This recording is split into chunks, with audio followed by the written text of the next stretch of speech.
Back to Fundamental.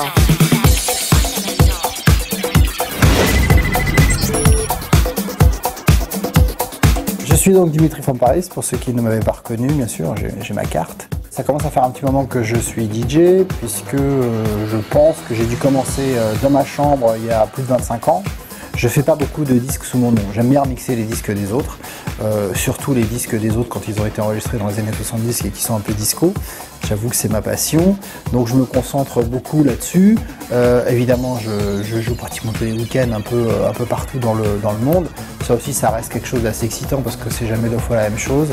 Donc il y a quand même un challenge à arriver dans un endroit qu'on connaît pas, et même si on connaît l'endroit, à faire en sorte que la soirée décolle. Donc ça, c'est un truc qui au bout de toutes ces années me stimule encore beaucoup.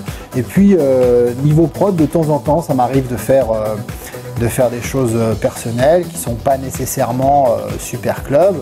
J'ai fait un album qui s'appelait Sacre Bleu, qui m'a permis de faire décoller ma carrière de manière internationale, et aussi une compilation qui a eu beaucoup de succès, A Night at the Playboy Mansion, qui a contribué à rendre ma carrière encore plus internationale.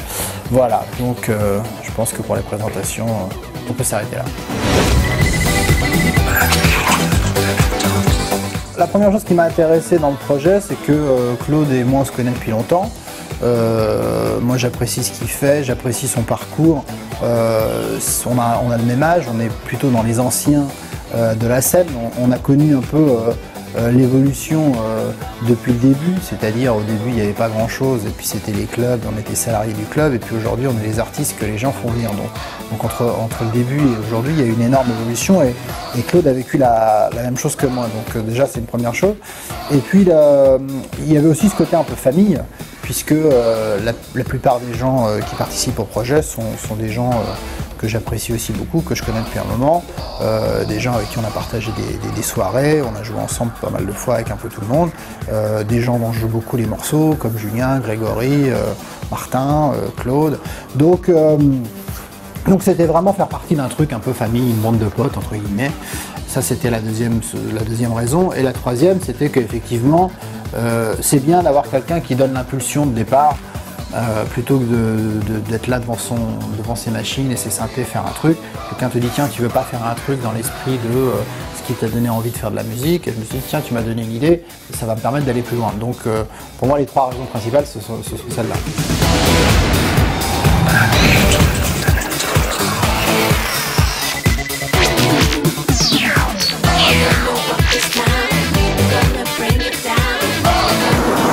Le point de départ, c'était un morceau dans l'esprit de ce qui se faisait, c'est quand même très très pointu, mais moi j'aime beaucoup le disco, ça les gens le savent, mais dans le disco il y a évidemment des tonnes de sous-catégories, et il y a une catégorie de disco que j'aime bien qui est le disco blanc italien.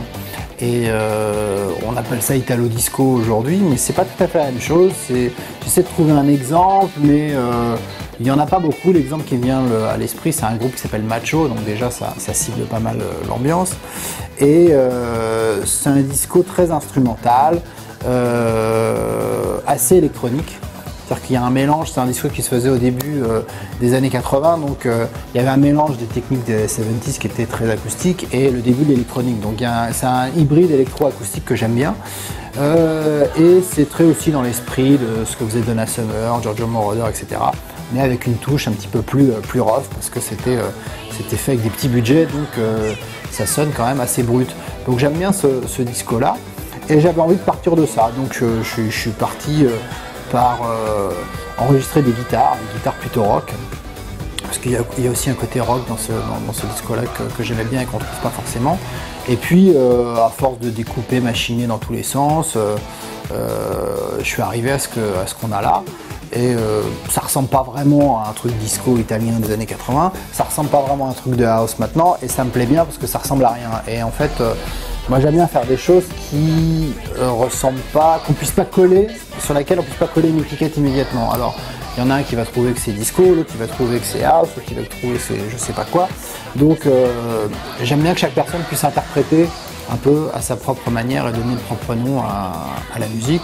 Et voilà, comme un peu ce que je fais souvent, c'est assez difficile à étiqueter, et moi-même le premier, je serais bien normal de le ranger dans une case.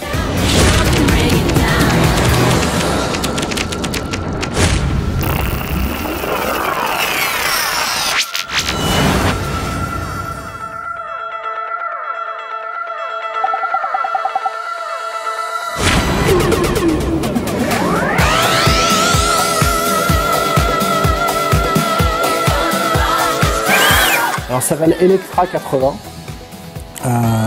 Parce que justement il y a ce côté guitare électrique, il y a ce côté début des années 80, côté aussi Electric Light Orchestra qui faisait des discos comme ça très symphoniques, un peu pop rock, en même temps un peu électronique. Donc voilà, j'aimais bien ce nom là, c'est aussi le nom d'une moto, Electra Glide, Harley Davidson.